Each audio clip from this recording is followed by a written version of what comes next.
اپنی زندگی میں کسی شاعر سے متاثر ہوئے ہیں کبھی؟ جی ظاہر ہے، ہمارے والد صاحب خود بھی بہت سارے شعراء سے متاثر ہوتے تھے. اپنوں کی وفا یاد نہ غیروں کی جفا یاد، اب کچھ بھی نہیں مجھ کو محبت کے سوا یاد. مترنم شاعری یہ پچھلے دوار میں اگر ہم جائیں ذرا تھوڑا سا پیچھے تو یہ کثرت سے پائی جاتی تھی. ہاں یہ اب آہستہ آہستہ ختم ہوتی جا رہی ہے. ہاں، لیکن ہندوستان میں ابھی بھی ہے. وہ کہتے ہیں نا، نشہ بڑھتا ہے شرابیں جو شرابوں میں ملے. لیکن میرا دیکھی بات کوشش کرتے ہیں کہ یار ہم بھی ترنم سے پڑھیں، لیکن وہ پھر سینئرز منع کر دیتے کہ بھائی جی تسی رہن ہی دو. سب سے پہلے آپ نے جو اپنی پہلی نظم یا اشعار جو ہیں وہ کب کہے ہو، کتنی عمر میں کہے تھے؟ تو وہ کہتے ہیں جامدیاں سولہ نے منہ تکھے. اب یہ بچپن میں اس طرح ہم نے بھی اس قسم کے کئی شعر کہے ہوں گے، لیکن باقاعدہ طور پر جس کو ہم کہا جائے کہ شعر استادی شاگردی کے بعد والد صاحب کو اشعار دکھانا شروع کیے، وہ کالج کا زمانہ، فرسٹ ایئر کا زمانہ تھا. صحیح. جب ہم نے دکھانا شروع کیا اور پھر لکھنا شروع کیا، تو پہلی غزل میرا خیال ہے تری غزل تھی، ہے جستجو کے خوب سے ہے خوب تر کہاں. صحیح. مولانا فضل الرحمان صاحب سے آپ کی بڑی دوستی ہے، اس دوستی کی کیا وجہ ہے؟ مولانا صاحب کے ساتھ ہماری 1970 سے دوستی ہے. تو ہم تو جب سے آپ کو جیسے دیکھ رہے ہیں آپ ویسے ہی ہیں. آپ کے وہ کیا بال ابھی کالے ہیں، ہمارے ابھی کالے سے سفید ہونے والے ہیں. یہ فٹنس کا کیا راز ہے؟ کچھ تو ہوتے ہیں محبت میں جنوں کے آثار، اور کچھ لوگ بھی دیوانہ بنا دیتے ہیں. کچھ تو ہمارے اندر بڑھاپے کے آثار کم ہیں جی پہلے ہی، جی. اور کچھ ہم اور بھی کم کر لیتے ہیں. جب سے تمہیں بیاہ کے لایا ہوں اپنے گھر، جب سے تمہیں بیاہ کے لایا ہوں اپنے گھر، کنگال ہو گیا ہوں میں سرکار کی طرح. اچھا جی، آپ اپنے اشعار کی اصلاح پھر کہاں سے کرواتے تھے؟ ابا جی سے کراتے تھے نا، جی. والد صاحب سے کراتے تھے. شاہ جی، بچپن آپ کا کس طرح کا گزرا ہے؟ بچپن میں شرارتی تھے، سنجیدہ تھے؟ شاہ جی کتنے بہن بھائی تھے اور ان میں سے کتنے لوگ یہ شاعری کی طرف آئے؟ تابش ہاشمی کے شو میں بھی جیو پہ جاتے رہے، آج کل نہیں نظر آ رہے آپ وہاں. میرا 1 سال کا معاہدہ تھا ان کے ساتھ. شاہ جی، تابش ہاشمی صاحب نے ایک پوڈ کاسٹ میں بتایا کہ مہمان جو آتے تھے وہ کئی لاکھوں میں ڈیمانڈ کرتے تھے، کروڑوں میں ڈیمانڈ کرتے تھے. آپ نے وہاں کتنی ڈیمانڈ کی ہوئی تھی؟ نہیں، میں نے کوئی ڈیمانڈ نہیں کی تھی. شاعری اثر اسی لیے زیادہ کرتی ہے کہ یہ نیچر کے بہت قریب ہوتی ہے.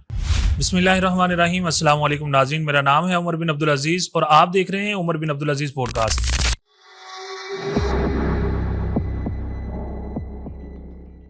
ناظرین، آج ہمارے درمیان ایک ایسی شخصیت موجود ہے جو شاعر بھی ہیں، ادیب بھی ہیں.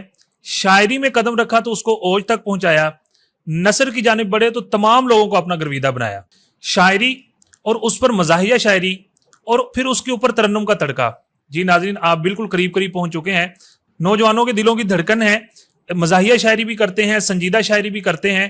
ہمارے درمیان آج موجود ہیں سید سلمان گیلانی شاہ صاحب. بہت شکریہ شاہ جی. السلام وعلیکم السلام ورحمۃ اللہ وبرکاتہ. شکریہ کس چیز کا بھائی؟ شکریہ آپ کا جو آپ یہاں تشریف لائے. میری خوش قسمتی ہے کہ میرے اپنا ساتھ شاہ جی آپ کی ذرا نوازی ہے. اچھا شاہ جی، گفتگو سے پہلے اگر ہم تھوڑا سا اس چیز کو ناظرین کی آگاہی کے لیے کہ یہ شاعری کیا ہوتی ہے اور یہ نثر سے زیادہ انسان کے ذوق جمالیات کو کیوں متاثر کرتی ہے؟ دیکھیں، بات یہ ہے کہ شاعری شعور سے ہے، شعر کا تعلق شعور کے ساتھ ہے، اور شعر جو ہے وہ حکمت سے بھرپور ہوتا ہے اور ہونا بھی چاہیے. جی. جب آپ ہم یہ جو شاعری عروض کی شاعری ہے، بحور کی بحر میں جب آئی ہے، یہ تو بہت عرصے کے بعد آئی ہے نا. جی جی. پہلے ہر اس چیز کو، اس جملے کو، اس فکرے کو، اس الفاظ کے اس کیا کہتے ہیں جھرمٹ کو جو خوبصورت سے ستاروں کی طرح جیسے جگمگاتا ہے، اس کو شاعری ہی کہا جاتا تھا.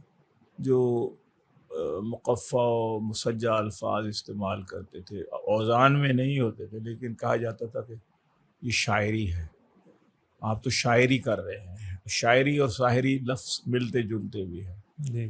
تو شاعری ہر آدمی کے پاس اس کا وہ اثاثہ نہیں ہوتی. جی یہ خداوند تعالی کی طرف سے ودیعت کردہ ہوتی ہے، اور شخصیت کے یعنی اس کی تخلیق کے ساتھ ہی اس کے وجود میں اس کو ڈال دیا جاتا ہے۔ جی بس جب وہ بڑا ہوتا ہے اس کا وہ جو نکھار بڑھتا جاتا ہے، اس کی عمر بڑھتی جاتی ہے، جو اس کی شاعری میں نکھار آتا جاتا ہے۔ تو شاعری اثر اسی لیے زیادہ کرتی ہے کہ یہ نیچر کے بہت قریب ہوتی ہے۔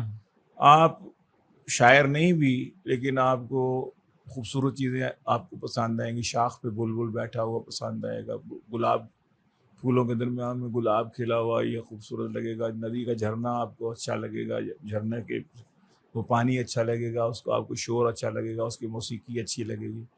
اب یہ اچھا لگنا یہ آپ کی طبیعت کے اندر وہ ایک ہے، اللہ تعالیٰ نے ودیعت کیا ہوا ہے۔ جی جی فنون لطیفہ سے متاثر ہونا آپ کی طبیعت کے اندر اللہ تعالیٰ نے۔ تو جو کٹور ہیں، جن کے جسم جو بالکل کور جو ذہن ہے، کور ذوق ہیں، ان کے سامنے آپ گلاب کا پھول بھی رکھیں گے، وہ سمجھے گا وہ کھانے والی چیز ہے، وہ کھا جائے گا۔ جی جی بھوک لگی ہوئی تھی، میں نے سمجھا یار پتیاں بڑی مزیدار ہے، چکھ کے دیکھ۔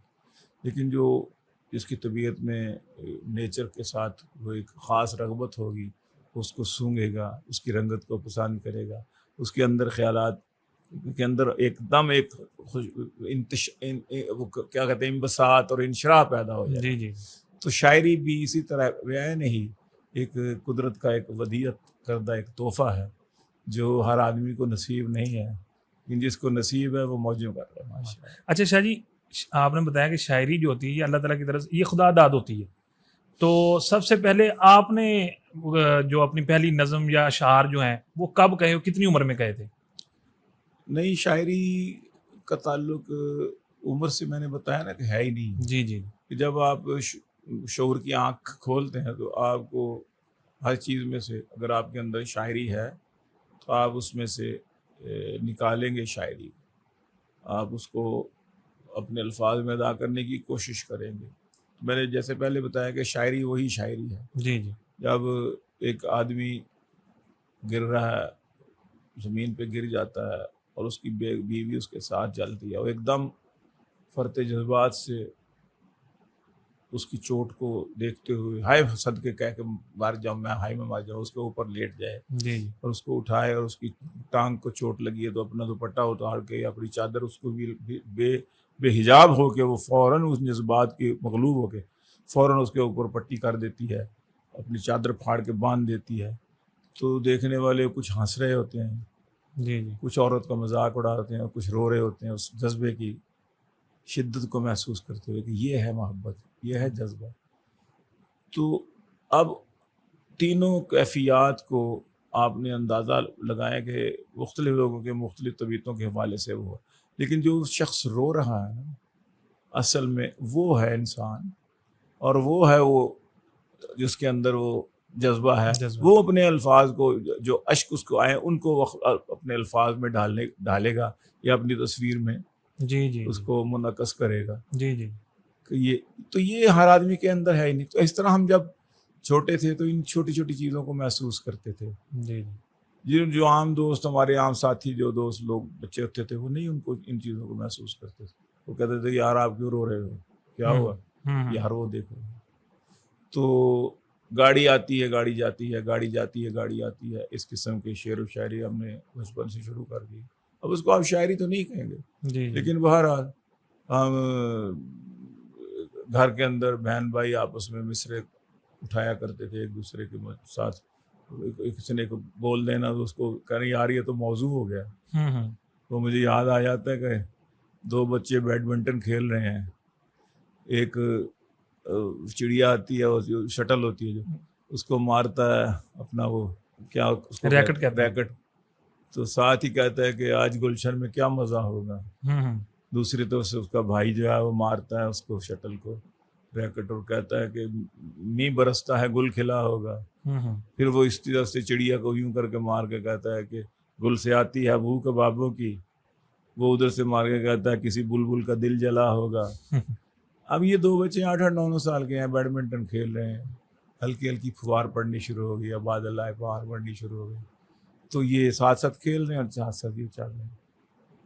اب اس سے کوئی کہا جائے جب بڑے ہو جائیں گے کہ آپ کا سب سے پہلا شعر کون سا کہا تھا، تو ان کو نہیں پتا ہوگا کہ ہم نے کون سا شعر، کیونکہ ان کی ساری زندگی ان شعر و شاعری میں اسی طرح کی حرکتوں میں گزر گئی. جی تو وہ بڑے ہو کے مولانا محمد علی جوہر اور مولانا شوکت علی بنے. تو ان کو بھی نہیں پتا تھا کہ ہم نے مولانا محمد علی جوہر بن جانا ہے اور میں مولانا شوکت علی بن جاؤں. مطلب ایک شاعر کا سر شاہ جی دیکھنے کا جو زاویہ ہوتا ہے وہی ایک الگ ہوتا ہے. وہی کہلوا رہا ہوتا ہے. جی. تو وہ کہتے ہیں جامدیہ سولہ نے منہ تکھے.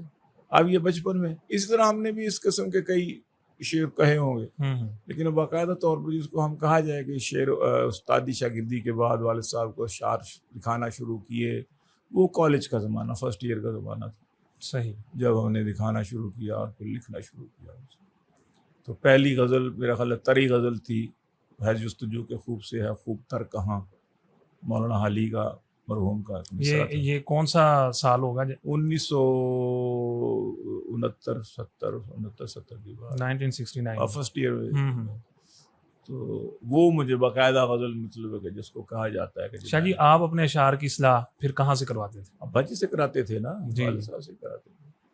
میرے استاد وہی تھے. میں تو خود ان کو شاگردی کے لیے امرتسر سے لاہور آنا پڑا، احسان دانش صاحب کے پاس رہے آ کے. جی. اور مجھے میرا استاد میرے گھر میں ہی تھا. زبردست، میری خوش قسمتی. صحیح. اچھا شاہ جی، یہ جو مزاحیہ شاعری اور سنجیدہ شاعری، یہ دو الگ قسم کے موضوعات ہیں. ان کو آپ نے یکجا کس طرح کیا ہے؟ آپ ایک ہی مجلس میں لوگوں کو سنجیدہ بھی کر جاتے ہیں، اسی ہی نظم میں آپ ان کو ان کی طبع ظرافت کو بھی چھیڑ جاتے ہیں؟ اصل میں بات یہ ہے جی کہ شاعری تو شاعری ہی ہے. اس کا آپ اس کے اندر جو مضامین بھی لے آئیں. آپ شاعر ہیں تو آپ نعت بھی اچھی کہہ لیں گے، آپ اگر شاعر ہیں منقبت بھی اچھی کہہ لیں گے. جی. آپ اگر شاعر ہیں غزل تو بہرحال ان اصناف کی ماں ہے. تو بلکہ ہم لوگ جب غزل سے ان چیزوں کی طرف آتے ہیں، نعت کی طرف، منقبت کی طرف، مرثیہ کی طرف، مزاح کی طرف، تو یہ ان میں جان بھی ہوتی ہے. پھر غزل سے جن لوگوں نے اپنا آغاز کیا ہے اور پھر وہ ان میدانوں میں اترے ہیں، ان کا کلام میں کیا کہتے ہیں جامعیت، ٹھوس پن، شوکت الفاظ، اپروچ ہوتی ہے خیالات کی. جی اس کا جو تھرو ہے وہ مضبوط ہوتا ہے، اس کی بندش مضبوط ہوتی ہے. وہ الفاظ، وہ جو اس کے مصرے نعت کے ہوں گے یا مزاح کی کسی غزل کے ہوں گے، وہ چست ہوں گے، سست نہیں ہوں گے. تو یہ چیزیں غزل سے آدمی سیکھ لیتا ہے. پھر شاہ جی بچپن آپ کا کس طرح کا گزرا ہے؟ بچپن میں شرارتی تھے، سنجیدہ تھے، یا ہم لوگ ایک خاص قسم کے ماحول میں تھے. ہماری شہو پورہ میں ہم لوگ رہے. شہو پورہ میں میری پیدائش تو لاہور کی ہی تھی، لیکن بہرحال میری تعلیم و تربیت شہو پورہ میں رہی، گریجویشن میری شہو پورہ سے ہی تھی. تو چھوٹا سا شہر تھا، لاہور قریب تھا، جب چاہتے تھے لاہور آ جاتے تھے. میرے ننیال ددیال سب لاہور میں تھے، اس لیے بعد میں سسرال بھی لاہور ہی بن گیا. تو مقصد یہ ہے کہ بچپن اسی طرح جیسے عام ہمارے دور کے بچوں کا ہوا کرتا تھا. کچھ شوخ پن بھی تھا، کسی بھائی میں بہن میں شوخ پن آ جاتا تھا، کسی میں تھوڑی سی سنجیدگی ہوتی تھی. میں درمیانی قسم کا تھا، شوخ کے ساتھ شوخ ہو جانا، سنجیدہ کے ساتھ سنجیدہ ہو جانا. کوئی بہت زیادہ وہ چالاکی ہوشیاری وہ نہیں تھی جیسے آگے اپنے ایج کے اس کے بچوں میں ہوتی ہیں. لیکن بہرحال کوئی اچھے کلاس میں بھی، اسکول میں بھی ہم کو اتنے زیادہ وہ نہیں تھے ذہین. ہاں جی کہ بڑا ہی بچہ جو ایکسٹرا آرڈنری جو ہوتے ہیں، بس ہم واجبی سے تھے بس. اور میٹرک فرسٹ کلاس اچھے نمبروں میں پاس کر لی تھی. صحیح. بچپن کے نا کئی واقعات اس طرح ہوتے ہیں جو انسان کے ذہن پہ نقش ہوتے ہیں. آپ کے والد محترم سید امین گیلانی مرحوم نے بہت سی تحریک میں بھی حصہ لیا، تحریکی شخصیت تھے. تو کوئی بچپن کا کوئی اس طرح کا واقعہ ان سے منسوب، یا آپ کا کوئی اس طرح کا جو آپ کے ذہن پہ نقش ہوا ہو، جس نے آپ کی زندگی، جس سے آپ متاثر ہوئے ہوں؟ وہ تو میرے شیر خارگی کے واقعات بھی یاد ہیں. اس طرح کہ میں نے جو کتاب لکھی ہے میری باتیں یاد رکھنے کی، اپنی جو کالموں کا مجموعہ ہے، آٹوبایوگرافی جس کو بولا جاتا ہے، تو اس میں نے وہ اپنی شیر خارگی تک کے واقعات میں نے لکھے ہیں، جن کا تذکرہ بعد میں ہوتا رہتا تھا، اس لیے وہ ذہن میں منقش رہے اور ہلکا ہلکا وہ تصور بھی خیال بھی آ جاتا ہے سامنے. جی جی. تو یہ واقعہ تو بے شمار ہوتے ہیں، لیکن یہ ہے کہ جو کوئی شرارت والا بچپن والا واقعہ، وہ ایک آدھ واقعہ ایسا اب بھی ہے یاد کہ بھانگ کے پکوڑے اچھا. محلے میں کسی نے ایسے ہی رکھ دیے کسی کی دکان پہ، اور جو بھی آتا تھا گاہک اس کو تھوڑے سے، تو میں بھی پہنچا کوئی سودا لینے، بچپن میں جیسے بچے جاتے ہیں کوئی چیز لینے، اس نے کہا جی یہ بھانگ کے پکوڑے، نہ پکوڑے کھائیں، لوگ پکوڑے کھا رہے تھے بچے. تو میں نے بھی ابھی منہ میں رکھنا ہی چاہا تو مجھے آنکھ ماری دکاندار نے. میں سمجھ گیا کہ یہ معاملہ ہے. 13 سال عمر ہوگی میری اس میں. تو میں نے کہا کہ کیا بات کہتا ہے اس میں نا بھانگ ہے، بھانگ والے پکوڑے ہیں. تو مجھے شرارت سوجی. میں نے کہا کہ اب لوگوں کے سامنے تو میں نے بھانگ کے پکوڑے کھا لیے، حالانکہ میں کھائے نہیں تھے، منہ میں ڈالا ہی تھا تو مجھے پتہ لگ گیا کہ یہ ہے. تو میں نے وہ تھوک دیا اس کو. تو لیکن میں نے کہا میں اب بھانگی بنوں گا تھوڑی دیر. تو میں بھنگی بن گیا تھا کہ بھانگ کا نشہ چڑھ گیا. میں نے جناب جو بدلے تھے نا، پھر جن لڑکوں سے لڑائیاں ہوئی ہوتی، جن سے کبھی مار کھائی ہوتی، جو بھی چیز ہاتھ میں آنی اٹھا مارنی. کو منجی کا پاوا ایک پڑا ہوا تھا ہمارے گھر میں اٹھا کر لا کر میں نے جناب لوگوں کے دروازوں کو ٹھا مارا. جن لوگوں نے میں یہ چاہ رہا تھا کوئی پوچھے گا تو کہوں گا بھائی اس نے کھلا دیا. ان لوگوں نے سنبھالا، خواتین باہر نکل آئیں، انہوں نے جا کے کہا کہ اس کو پکڑ کر لاؤ، اس کو اچار کھلاؤ گے تو نشہ اترے گا، یہ تو نہیں تو بڑا نقصان کر دے گا. اب میں ڈرتا تھا والد صاحب کے آنے کا ٹائم ہو گیا ہے تو پھینٹی لگے گی خوب، اس سے پہلے میں ٹھیک بھی ہو جاؤں. اچھا. تو میں چاہتا تھا کہ وہ میرا نشہ اتر جائے نا. اور ہم سایوں کی آئی خاتون آنٹی ہماری ایک، اس نے اچار کھلایا منہ میں میری زبردستی ہمارے پکڑ کے میرے منہ میں ڈالا. میں تھوڑی دیر بعد ڈرامہ کر کے میں سدھا ہو گیا. اللہ کے کچھ بھی نہیں ہوتا. والد صاحب آئے، انہوں نے کہا جی آج تو آپ کے بچے نے یوں کر دیا، وہ کہتے ہیں کیا ہوا؟ انہوں نے کہا جی گھر آئے، کیا ہوا بھائی، کس طرح کیا؟ ان کا جی وہ کس نے کھلایا تھا؟ وہ جو لگے دکان پہ سیدھا اس نے پوچھا کہ کیا ہوا؟ اب وہ دکاندار بڑا پریشان کہ گیلانی صاحب نے سب پٹائیاں کرنی ہم سب کی. انہوں نے کہا جی وہ فلانے کا وکیل تھا بڑا مشہور، ایک ایم اے حکیم صاحب، ان کا بیٹا تھا، شرارتی تھا وہ. ان کا جی وہ لے کے آیا تھا. بعد جی والد صاحب وہاں گئے، جا کے تو وہ اس کی ٹھکائی کی، اس کے باپ کو بتایا کہ تمہارے منڈے میں کچھ ہو جاتا، اس کو زیادہ کھا جاتا یا کوئی اور نقصان کسی کا کر دیتا نشے میں، تو کون ذمہ دار تھا؟ خیر جی بڑا وہ ڈرامہ ہوا، 2-3 دن اس کا چرچا ہوتا رہا. پھر تو میں مظلوم بھی بن گیا اس سے، اور میں نے بدلہ بھی سب کے لیے لیا ہوتا. شاہ جی کتنے بہن بھائی تھے اور ان میں سے کتنے لوگ یہ شاعری کی طرف آئے؟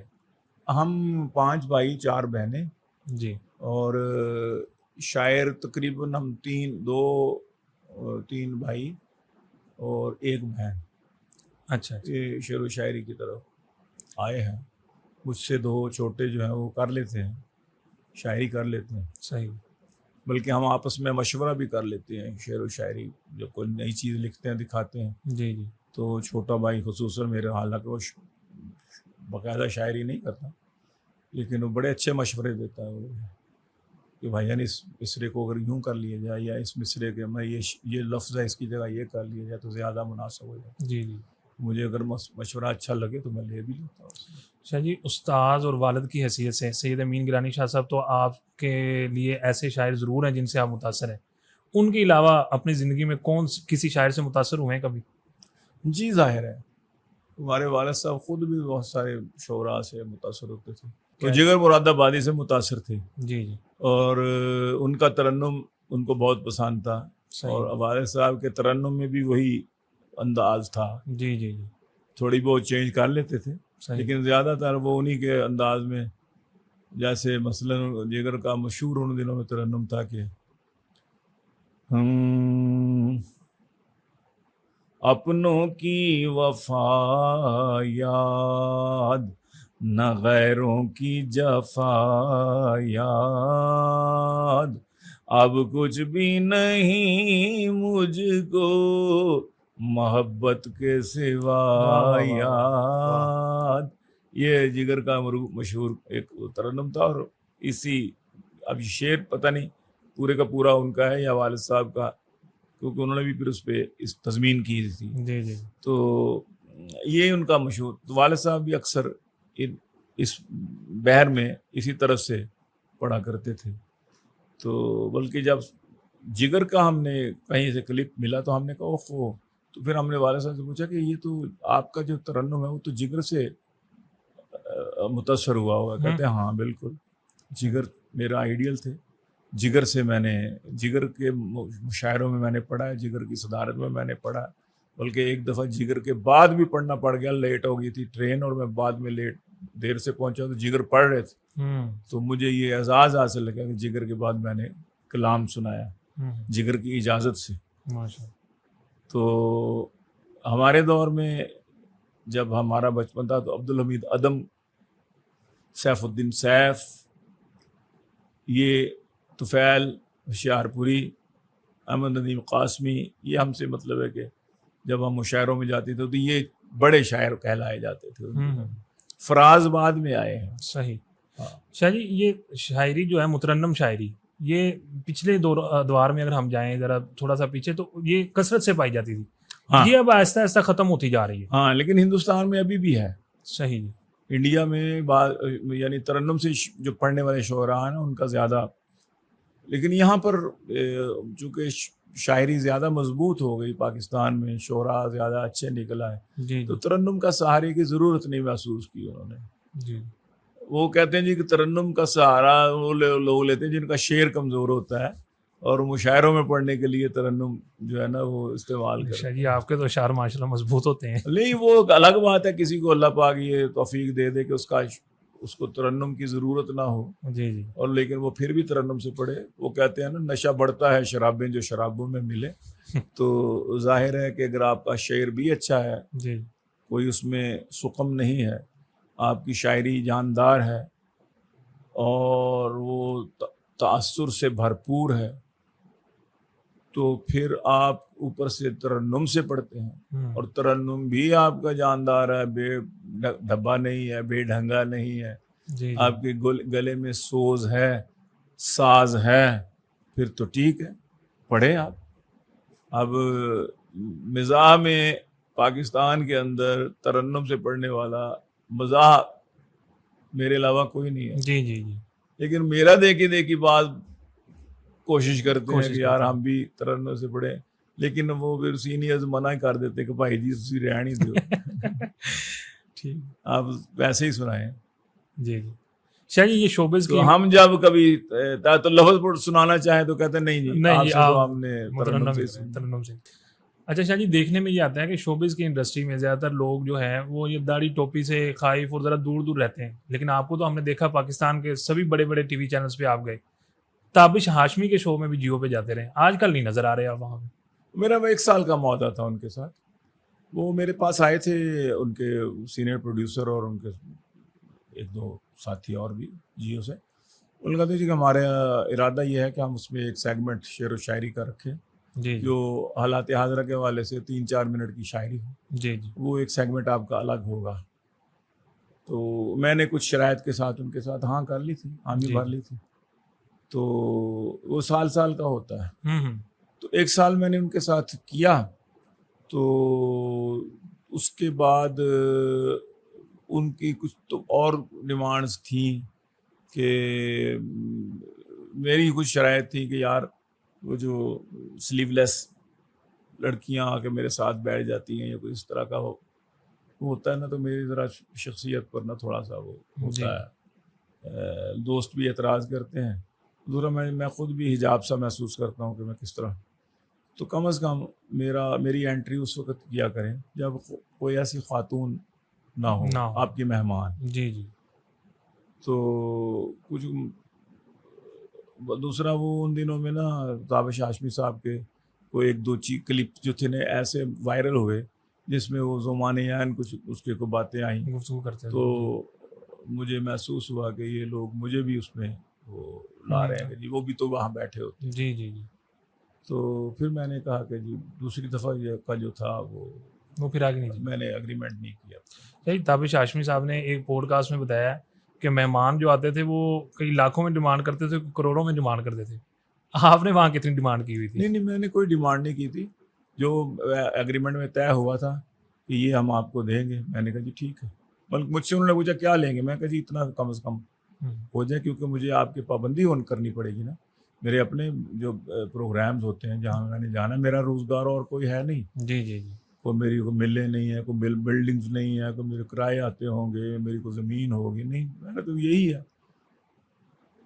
یہ تھوڑی بہت پینشن آتی ہے, یا پھر یہ میرے جو پروگرامز ہوتے ہیں, کوئی شعر و شاعری مشاعروں میں جاتا ہوں, تو آپ کی وجہ سے پابندی ہو جائے گی. میں کہیں جو آپ نے ریکارڈنگ کرنی ہے تو میں ہو سکتا ہے میرا 50,000 کا پروگرام ہو, مشاعرے والوں نے مجھے ₹1,00,000 دینا ہو. جی جی.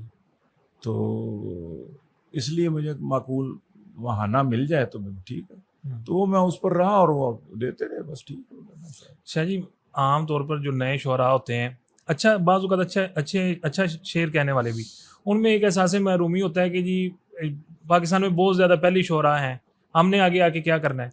ان کی ذرا حوصلہ افزائی کے لیے کوئی اس طرح کی بات بتائیں نا کہ اتنا حد تک ان کو پے ہو سکتا ہے, اگر یہ اچھا شعر کہتے ہیں, اپنی اصلاح کروائیں, اچھی طرح میڈیا انڈسٹری میں آ سکتے ہیں, ان کے لیے بھی مواقع ہیں. ہاں بالکل, اس وقت بہت زیادہ کمپٹیشن ہے.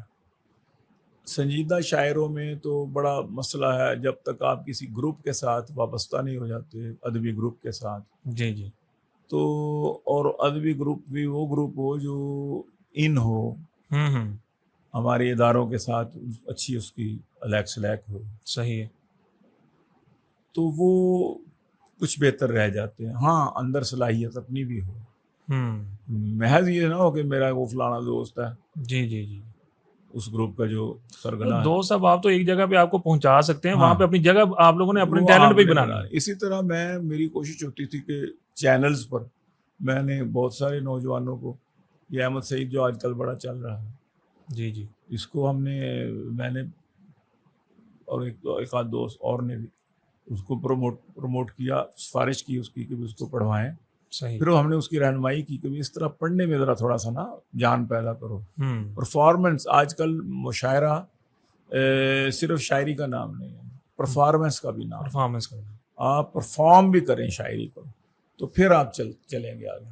تو اس نے بڑی جلدی, شاعری بے شک اس کی کمزور ہو جاتی ہے, ہوتی ہے, لیکن بس پڑھنے کا انداز اس کو آ گیا اور مزاح کہنا بھی آ گیا. بہرحال اس وقت وہ صفحے اول کے مزاح کے. صحیح. مولانا فضل الرحمان صاحب سے آپ کی بڑی دوستی ہے, اس دوستی کی کیا وجہ ہے؟ دوستی کی وجہ کیا ہوتی ہے, دوست تو دوست ہی ہوتے ہیں, کس کوئی بھی وجہ ہو سکتی ہے. زیادہ دوستی ہوتی ہے نا بعض اوقات, یہ ہم مزاجی ہوتی ہے. ہاں مولانا صاحب کے ساتھ ہماری 1970 سے دوستی ہے. صحیح. میرے سے 2 سال, میں نے کئی دفعہ اس دن بیٹھے ہوئے تھے, زرداری صاحب نے کہا مجھے یہ تو آپ تو مولانا صاحب سے 2 سال بڑے ہیں. آپ کو کیسے پتا؟ آپ کو میں ایک انٹرویو میں سنا تھا آپ کا. اچھا. مولانا کہتے ہیں یہ مجھے کہتا یہی ہے, 2 سال بڑے ہوں, داڑھی کالی رکھتا ہے تاکہ بیچارہ کہتا ہے یا پھر داڑھی بھی میری طرح سفید رکھے نا. تو اینی ہو, مولانا صاحب کے ساتھ دوستی ہماری 1970 سے, جب مفتی صاحب رحم اللہ کے میں الیکشن کی کمپین میں وہاں گیا تھا. میں 19 سال کا تھا, یہ مولانا 17 سال کے تھے, لیکن یہ اس وقت پڑھ رہے تھے. لیکن ان دنوں میں الیکشن تھی, چھٹیاں تھی. مسٹر فارلینڈ جو امریکی سفیر تھا وہ خود موجود تھا ڈیرہ اسماعیل خان میں, کیونکہ بھٹو صاحب کا ساتھ مقابلہ تھا مفتی محمود صاحب کا. تو بھٹو صاحب واحد وہ سیٹ ہارے تھے مفتی صاحب سے, ورنہ 4 سیٹوں سے وہ جیت گئے تھے, MNA منتخب ہو گئے تھے. اور وہاں سے, اور اس دور میں بھٹو صاحب پاپولر لیڈر تھے, پاپولر لیڈر تھے. تو ہر جگہ سے وہ ماشاءاللہ بڑے ووٹوں سے ہارے تھے, بڑی لیڈ سے جیتے تھے. تو یہاں وہ بڑی لیڈ سے ہار گئے تھے مفتی صاحب مرحوم سے. تو اس وقت مفتی صاحب نے فرمایا تھا والد صاحب کو کہ بھی آپ آ جائیں, آپ چاہتے ہیں کہ یہاں سے مفتی محمود ہار جائے اور بھٹو ذوالفقار علی بھٹو جیت جائے. انہوں نے کہا میں کیوں چاہوں گا. انہوں نے کہا پھر مسٹر فارلینڈ امریکی سفیر خود بخود بنفس نفیس آیا ہوا ہے یہاں مجھے شکست دینے کے لیے, وہ ساری پلاننگ کر رہا ہے کس طرح اس کو ہرانا ہے یہاں پہ, اسمبلی میں نہ پہنچ سکے. تو مجھے 3-4 انتخابی کلام دے کے والد صاحب نے اس وقت بھیجا تھا. تو مولانا صاحب سے اس وقت سے پھر دوستی ہے. نظریاتی جماعتی ساتھی ہیں ماشاءاللہ, بدلہ سنج آدمی ہیں, مجلسی آدمی ہیں, شعر و شاعری بھی پسند کرتے ہیں. پھر ہمارے والد صاحب نے ان کے ساتھ 81 میں یعنی جو 79 مفتی محمود صاحب کی وفات کے بعد جب MRD بنی ہے بھٹو یعنی پیپلز پارٹی اور JUI جب MRD میں اکٹھے ہو گئے ہیں جی جی تو اس وقت بڑے بڑے پیر اور بڑے بڑے مولوی بڑے بڑے مدرسوں والے محتمم چھوڑ گئے تھے مولانا صاحب کو. ضیاء الحق کا دور تھا, سختی کا دور تھا, اور زکاتوں اور صدقاتوں کے ساتھ مولوی خریدے جا رہے تھے, مدارس کو خریدا جا رہا تھا. اس وقت والد صاحب نے مفتی صاحب کا مولانا فضل الرحمان کا ساتھ دیا اس سختی کے دور میں, اور ان کے وجہ سے 6 مہینے ماشاء اللہ میں قید بھی رہے, ملتان جیل میں رہے والد صاحب میرے صحیح جنرل ضیاء الحق کے دور میں. یہ مفتی مولانا فضل الرحمان کی دوستی کی وجہ سے. تو مولانا صاحب دوستوں کے دوست ہیں, یاروں کے یار ہیں. وہ ہمیں بدری ساتھیوں میں شمار کرتے ہیں کہ یہ میرے اس وقت کے دوست ہیں جب مجھے ضیاء الحق نے 5.5-6 سال تنگ کیا, جیل میں رکھا, نظر بند رکھا. تو ان دنوں میں میری دوستی جو مجھے سرپرستی جو تھی کچھ لوگوں نے, جن میں مولانا امیر حسین شاہ صاحب گیلانی جی جی آپ کے اکاڑے والے, سید امین گیلانی میرے والد صاحب, مولانا لقمان علی پوری, اور 2-4 اس طرح کے کوئی علماء نے, بزرگوں نے, والد صاحب نے ان مولانا کا ساتھ دیا. اب مولانا وہ اس دوستی بھی نبھاتے, لاہور آئیں, قریب آئیں, مجھے ضرور فون کر دیتے ہیں. یہیں اسی گھر میں اسی جگہ پہ بیٹھ کے بہت بڑا انہوں نے یہاں پر پریس کانفرنس کی تھی ساتھ بڑے سینئر صحافیوں کے ساتھ, یہ پچھلے سال. جی تو ان کا آنا جانا رہتا ہے, جب یہاں آتے ہیں, یہاں نہیں آتے تو مجھے بلا لیتے ہیں, کبھی کبھی یہاں بھی آ جاتے ہیں. تو یہ دوستی ہے ان کے ساتھ. شاہ جی, ہم نے جب سے آنکھ کھولی آپ کو سنتے بھی آئے, آپ کو دیکھتے بھی آئے, ماشاءاللہ اتنی آپ کی عمر بھی ہے, تو ہم تو جب سے آپ کو جیسے دیکھ رہے ہیں آپ ویسے ہی ہیں. آپ کے وہ کیا بال ابھی کالے ہیں, ہمارے ابھی کالے سے سفید ہونے والے ہیں, یہ فٹنس کا کیا راز ہے؟ دیکھیں کچھ تو ہوتے ہیں محبت میں جنوں کے آثار, اور کچھ لوگ بھی دیوانہ بنا دیتے ہیں. کچھ تو ہمارے اندر بڑھاپے کے آثار کم ہیں جی پہلے ہی, جی, اور کچھ ہم اور بھی کم کر لیتے ہیں. شاہ جی اپنا کوئی تازہ کلام عنایت فرمائیں. تازہ کلام عرض کیا جی کہ جی جی اتنے روپے میں لاؤں کہاں سے کوئی بتائے, اتنے روپے میں لاؤں کہاں سے کوئی بتائے, میٹر نہ کاٹ دے میرا لیس کو یہی ہے غم. اچھا, میٹر نہ کاٹ دے میرا لیس کو یہی ہے غم. غالب کی طرح لکھوں قصیدہ میں شاہ کا, غالب کی طرح لکھوں میں قصیدہ میں شاہ کا, جالب کی طرح یا میں سہے جاؤں ہر ستم, جالب کی طرح یا میں سہے جاؤں ہر ستم. غالب کی طرح لکھوں قصیدہ میں شاہ کا, جالب کی طرح یا میں سہے جاؤں ہر ستم. گردے بھی اپنے بیچ کے بنتا نہیں ہے کام, گردے بھی اپنے بیچ کے بنتا نہیں ہے کام. ہائے بجلی کے بل زیادہ ہیں گردوں کے دام کم, بجلی کا بل زیادہ ہے گردے بھی اپنے بیچ کے بنتا نہیں ہے کام. بجلی کا بل زیادہ ہے گردوں کے دام کم, بجلی کا بل زیادہ ہے گردوں کے دام کم. اور اسی طرح عرض کرتا ہوں, لیڈر بھی جھوٹے نکلے میرے یار کی طرح, لیڈر بھی جھوٹے نکلے میرے یار کی طرح. نت بدلیں پوز فلمی اداکار کی طرح, نت بدلیں پوز فلمی اداکار کی طرح. جب سے تمہیں بیاہ کے لایا ہوں اپنے گھر, جب سے تمہیں بیاہ کے لایا ہوں اپنے گھر, کنگال ہو گیا ہوں میں سرکار کی طرح, کنگال ہو گیا ہوں میں اب روئیں یا ہنسیں، جی ہم نے تو بات کر دی ہے. کنگال ہو گیا ہوں میں سرکار کی طرح، اور اب جب سے تم ہو روٹھ کے میکے چلی گئی، اب جب سے تم ہو روٹھ کے میکے چلی گئی، ہر دن میرا گزرتا ہے تہوار کی طرح، ہر دن میرا ہے عید کے تہوار کی طرح. ایک ہڈ حرام مانگ رہا تھا یہ کل دعا، ایک ہڈ حرام مانگ رہا تھا یہ کل دعا، یار اب ہوں ساتوں دن میرے اتوار کی طرح. چھٹی ہی رہے. ہاں یار اب ہوں ساتوں دن میرے اتوار کی طرح، اور اس وجہ سے مجھے ہے ٹماٹر بہت پسند، یہ لال سرخ ہیں تیرے رخسار کی طرح، یہ لال سرخ ہیں تیرے رخسار کی طرح.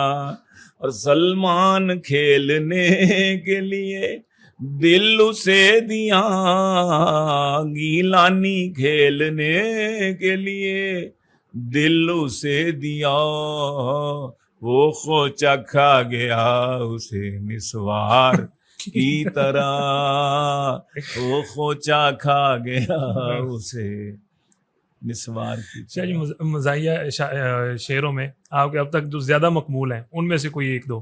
ان میں سے ایک تو وہ ہے، وہ جو کیا کہتے ہیں، بڑی ہولی ہولی سلولی سلولی، وہ آئی لو یو بولی سلولی سلولی، اور وہ آنکھوں میں گھس کر میرے دل میں اتری، وہ آنکھوں میں گھس کر میرے دل میں اتری، مگر پولی پولی سلولی سلولی، اور بڑی سخت تھی اس کے سینڈل کی ایڑی، اور بڑی سخت تھی اس کے سینڈل کی ایڑی، ہوئی ٹنڈ پولی سلولی سلولی، ہوئی ٹنڈ پولی سلولی سلولی، وہ آئی لو یو بولی سلولی سلولی،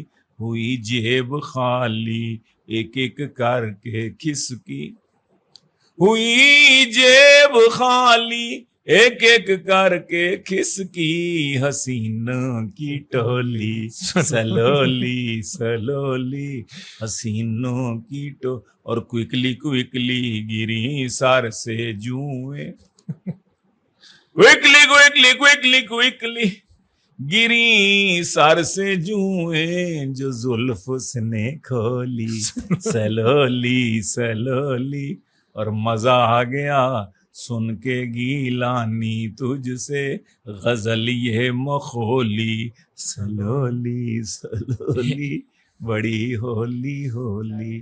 چھوٹی عید پہ ہمیشہ جھگڑا پڑ جاتا ہے، جی جی عید کا، جی جی چاند کا. تو اس پر میں نے کہا تھا کہ کچھ کہتے ہیں چاند نہیں نکلا، نکلا نہیں تو کل عید نہیں، چاند اپنی آنکھ سے دیکھا ہے پشاور میں کوئی کہتا ہے، اے چاند کمیٹی والوں تم کیوں چاند فلک پر ڈھونڈتے ہو، میرے سامنے والی کھڑکی میں ایک چاند کا ٹکڑا رہتا ہے، افسوس کے مفتی صاحب سے وہ اکھڑا اکھڑا رہتا ہے، میرے سامنے والی کھڑکی میں ایک چاند کا ٹکڑا رہتا ہے. تو ایک تو چھوٹی عید کے حوالے سے، بڑا عید کے حوالے سے ایک بڑا مشہور قطعہ تھا کہ بکرا خریدا قربانی کے لیے کانوں کی وہ دھن پہ تھا جھومتا بڑا، بکرا خریدا قربانی کے لیے، گانوں کی وہ دھن پہ تھا جھومتا بڑا، لے گیا کلیجی کوئی پھیپھڑے کوئی، سیری پائے گردے کسائی لے گیا، دل تھا پسند مجھے میں نے لیا رکھ، بکرے کی آنے لگی غیب سے صدا، ایک پردیسی میرا دل لے گیا، جاتے جاتے میٹھا میٹھا غم دے گیا، ایک پردیسی میرا. یہ شروع میں جب میں مزاح میں آیا تو اس وقت کے مشہور جو گانے آج کل کے اس وقت کے بچوں کے وہ تھے ذہنوں میں، تو ظاہر ہے پیروڈی کرنے کا مزہ تب ہی آتا ہے کہ آپ کے بچوں کے ذہن میں لوگوں کے ذہن میں وہ چیز ہو تو اس کے اوپر پیروڈی ہو. اس کے اوپر ہو. تو پھر میں نے ویسے شاہ جی آپ کی تو مفتی شہاب الدین پوپل سے بھی دوستی ہے، مولانا عبدالخبیر صاحب سے دوستی ہے، آپ کن کے ساتھ عید کرتے ہیں پھر؟ بڑے خوش ہوتے ہیں مجھ سے مل کے. ابھی اس دن اے پی سی ہوئی ہے نا اسلام آباد میں، جی جی، یہی ختم نبوت کے مسئلے میں، تو یہ آئے ہوئے تھے پوپل رئی صاحب، بڑے خوش ہوتے ہیں مجھے دیکھ کے، سنتے بھی ہیں مجھ سے. جی جی جی بالکل ایسا، ماشاء اللہ اچھے لوگ ہیں. اچھا شاہ جی، بعض اوقات دیکھنے میں آتا ہے نا آپ کی اس مزاحیہ شاعری کو پھر وہ ٹی وی چینلز پہ، تو بعض لوگ اس پہ تنقید بھی کر رہے ہوتے ہیں نا، ظاہر ہے. تو اس تنقید کو آپ پھر کس طرح دیکھتے ہیں اور کیا ان لوگوں کے لیے کیا پیغام ہے؟ پہلے شروع میں مجھے افسوس ہوتا تھا کہ بھی ایک آدمی ہے وہ نماز پڑھ رہا ہے، تھوڑی دیر کے بعد نماز کے بعد وہ بیٹھتا کھانا کھا رہا ہے، اس کی حیات بدل گئی نا. اب وہ کھانا کھا رہا ہے، کھانا کے ساتھ وہ فروٹ بھی کھا رہا ہے، اب اس کی ایک تیسری پوزیشن آ گئی. اس کے بعد اس کے بچے پاس آ جاتے ہیں، اس کی بیوی پاس آ جاتی ہے، ان کے ساتھ وہ ہنستا بھی ہے، کھانا بھی کھا رہا ہے، ان کے ساتھ ہنستا کھیلتا بھی. کوئی دیکھ کے کہ لو جی اتنے نماز بڑا صوفیانہ پڑھتا پھر ایسے دیکھو بچے نال پیار کرتا پھر چمیاں لینا پہ بچے نہیں. اللہ کے بندے یہ کیفیات ہوتی ہے. جی جی، ایک آدمی ہے وہ محفل نعت میں ہے، ختم نبوت کا کام کر رہا ہے، میں ختم نبوت کے والے سے میری کلام ہے یا شان صحابہ پر ہے، شان اہل بیت پر ہے، مذہبی سٹیج میں آتا ہوں، تو اگر میں دوسرے ٹائم پہ کسی ایسے ٹائم پہ جو کہ تفریح کا وقت ہے، میں انٹرٹینمنٹ کے لیے کہاں گیا ہوں کہ میں منہج تبلیغ پر تو ہے نہیں جی جی، کہ میں یہاں پر وہ میں کوئی 6 نمبر بتانے آیا ہوں تبلیغی جماعت کے. جی جی، تبلیغی جماعت کے 6 نمبر بتانے ہیں، میں نے اور جگہ پہ بتانے. جی جی، یہاں پر میں اس کام کے لیے آیا ہوں، جس کام کے لیے آیا ہوں آپ دیکھیں کہ اس میں میرا جو کنٹریبیوشن ہے وہ کیا ہے، میں پیغام کیا دے رہا ہوں، میں بتا کیا رہا ہوں، میں مسٹر اور مولوی کی تفریق ختم کر رہا ہوں. میں یہ داڑھی ٹوپی والوں کا ایک سافٹ امیج دنیا کو دے رہا ہوں جس پر کروڑوں ڈالر لگا کر ویسٹ جو ہے وہ تباہ کر رہا ہے کہ یہ 2-4 ہزار بندوقوں والے دکھا کر کہتا ہے مولوی داڑھیوں والے، پگڑیوں والے، ٹوپیوں والے یہ سب دہشت گرد ہیں، ان سے بچ کے رہو، ان کے قریب نہ آؤ. میں نے تو وہ سارا تو آپ کا وہ ان کا پروپیگنڈا آپ کا مفت میں کر رہا ہوں. جی جی، میں نوجوانوں میں آپ کا ایک سافٹ امیج دے رہا ہوں کہ یار نہیں، ہم بھی دل رکھتے ہیں سینے میں کہ ہم مسلمان ہیں. آقا کریم صلی اللہ علیہ وسلم سب سے زیادہ ہنسنے مسکرانے والے تھے، خاندان میں اپنے اہل و عیال میں سب سے زیادہ ہنستے بولتے تھے. جب مقام آتا تھا دوسرا تو اس میں وہ اللہ کے حکم کی تعمیل میں وہ دیر بھی نہیں کرتے تھے. جی جی، سیدہ عائشہ فرماتی ہیں کہ جب میرے ساتھ کھیل رہے ہوتے تھے آقا کریم خاوند میاں بیوی آپس میں، تو لیکن جس وقت اذان دیتے تھے آواز پاتی تھی اللہ اکبر، یہ اجنبی بن جاتے تھے جیسے مجھے جانتے ہی نہیں. تو یہ اپنے اپنے مقامات ہیں، ہر تفریح کا اپنا ایک مقام ہے، ہنسی مذاق کا ایک اپنا مقام ہے، عبادات کا، تبلیغ کا، اس کا ایک اپنا مقام. لکل کلام مقام، لکل کلام مقام، مشہور مقولہ ہے عربی. ہر مقام کے لیے کلام ہوتا ہے، ہر کلام کے لیے مقام ہوتا ہے. تو اس لیے وہ جو اختلاط ہے نا عورتوں کا اختلاط، زیادہ تر وہ زیادہ یہی بناتے ہیں کہ جی وہ عورتوں کی محفلوں میں جاتے ہیں، عورتوں کی محفلوں میں جاتے ہیں. میں بلاتا ہوں ان عورتوں کو.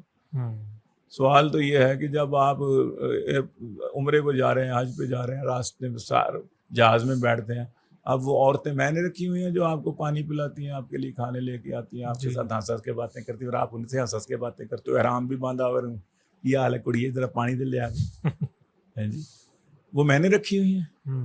اسی طرح جب ہم جاتے ہیں کسی مجمع میں، پروگرام میں، اب آپ کا اپنا ضمیر ہے کہ آپ اپنی نظر کی بھی حفاظت کریں، آپ اپنے قلب کی بھی حفاظت کریں. جی عورتوں کے مجمع میں بڑے خوش ہوتے ہیں، بڑے جناب ہمیں وہ نظر بھی نہیں آتی کم وقت بعض دفعہ کیمرے ہی اتنے ہوتے ہیں. ہم بھی کسی کو چینل پر ہی دیکھتے ہیں. اچھا بعض دفعہ یہ ہوتا ہے کہ وہ جوڑا ہوتا ہے کسی اور پروگرام کی ریکارڈنگ جو ہے نا وہ ادھر ہمارے ساتھ لگا دیتے ہیں. جی جی جی.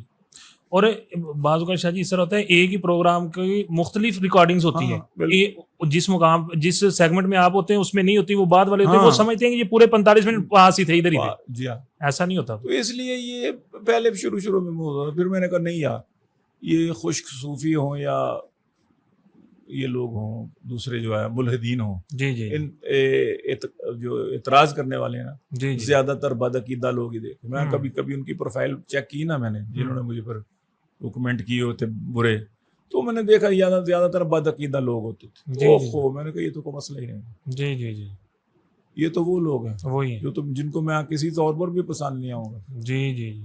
شاہ جی موجودہ حالات کے تناظر میں مذہبی طبقہ بہت زیادہ آپ کو سنتا ہے, تو اس کے لیے بھی کوئی پیغام دیں, اور نوجوان طبقے کے لیے بھی کوئی پیغام دیں. نہیں, میں سب کے لیے ایک ہی پیغام ہے کہ بدگمانی نہیں کرنی چاہیے. علماء, صلحاء, پیر کافی سالوں سے عرصوں سے اسمبلیوں میں جاتے ہیں, وہاں پر بے پردہ عورتیں بھی ہوتی ہیں, دائیں بائیں بھی بیٹھی ہوتی ہیں, سامنے بعض وہ سپیکرنی بھی ہوتی ہے, جی جی, بعض وہ شیئر کر رہی ہوتی ہے, خاتون کر رہی ہوتی ہے. تو ایک دوسرے کے ساتھ ہنس کے وہاں پر ایم این اے, ایم پی اے, ہمارے پیر بزرگ سب باتیں کر رہے ہوتے ہیں ان کے ساتھ. یا ٹاک شوز میں ہمارے علماء کے ساتھ بعض دفعہ خاتون اینکرز ہوتی ہیں. کبھی کسی نے نہیں تنقید کی کہ لو جی دیکھو جی فلانے پیر صاحب نے یا فلانے بزرگ نے فلانی کو انٹرویو دے رہے ہیں اور فلانی. لیکن میں نہ پیر, نہ کوئی مذہبی رہنما, نہ میری کوئی مسجد امام, نہ میں ایک طالب علم, میں خود کو ایجوکیشن میں پڑھا ہوا ہوں, کالج یونیورسٹی کا پڑھا ہوا ہوں. اسی ماحول سے بجائے اس کے کہ آپ مجھے کہیں یار یہ ادھر سے آئے ہماری طرف آئے, جی جی جی, آپ مجھے کیوں بناتے ہو نشانہ. جی جی, کہ جی ایک طرف یہ ختم نبوت کے, دوسری طرف یہ فسق و فجور کی محفلوں میں جاتے ہیں. وہ تمہیں فسق و فجور میرا ہی نظر آتا ہے. یہ جو پیروں کے آستانوں پہ ہوتا ہے, پیر جو کچھ کرتے, کبھی آپ نے ان کے بارے میں جا کر نہیں کہا کہ جی دیکھو یہ پیر صحیح ہے. بہت شکریہ شاہ جی, آپ نے ہمیں وقت دیا. ناظرین, آپ نے سید سلمان گیلانی شاہ صاحب کی گفتگو سنی. ان کی شخصیت سے وابستہ جتنے بھی سوالات آپ کے ذہنوں میں تھے وہ ہم نے ان سے جاننے کی کوشش کی. اگلی پوڈ کاسٹ تک کے لیے ہمیں اجازت دیجیے. اللہ حافظ.